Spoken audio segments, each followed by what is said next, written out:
Hello, मैं हूं अब्दुल रहमान और मैं आप सभी के सामने लेखक श्री प्रदीप छाजेड़ द्वारा लिखी गई एक कहानी जिसका शीर्षक है साधु संत कौन।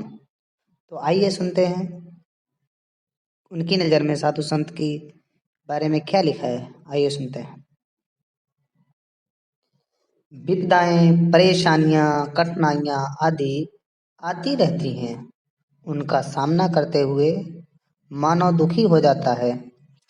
सकारात्मक ऊर्जा नहीं मिलने के कारण व्यक्ति थक जाता है।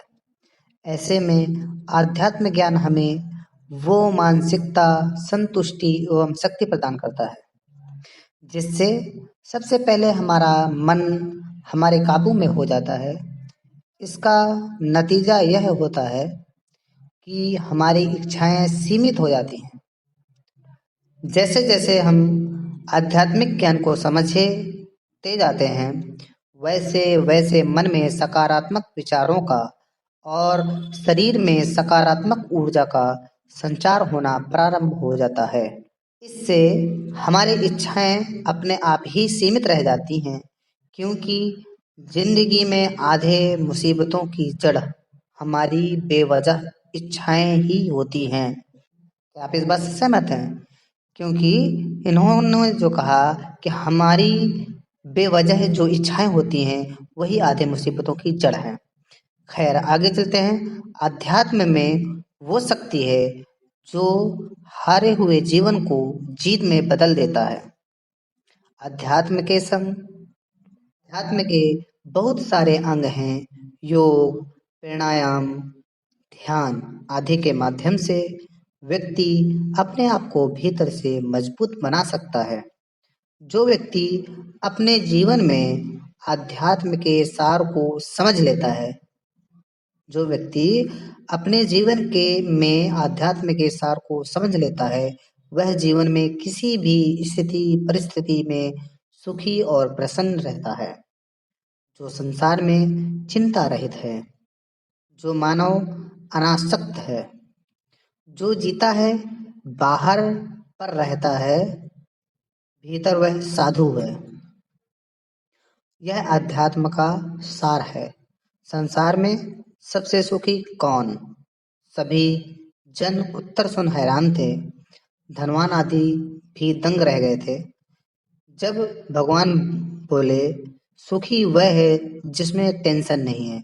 सबने पूछा इसका कारण का ये निवारण करते हुए भगवान ने फरमाया कि जो अपनी इच्छा का समीकरण करे वह संतोष धन कमाते हैं, सुखी मन से अपना शांत जीवन जीते हैं।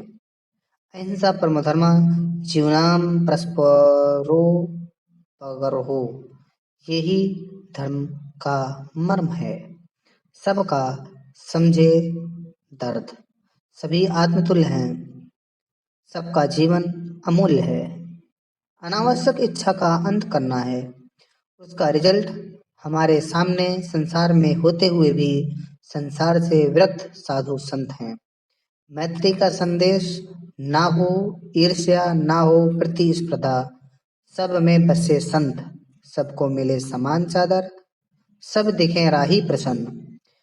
फिर से संतोष और शांति का कल्प वृक्ष, यौगिक जीवन का समय, जिसकी छत्र छाया में पले बढ़े अर्थात साधु संत वे होते हैं जिनमें 5 महाव्रत रूपी अमूल्य हीरों को प्राप्त कर लिया है।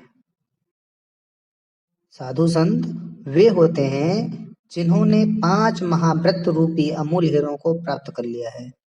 यह ऐसे अद्भुत हीरे हैं जिन्हें किसी भी कीमत में खरीदा नहीं जा सकता है।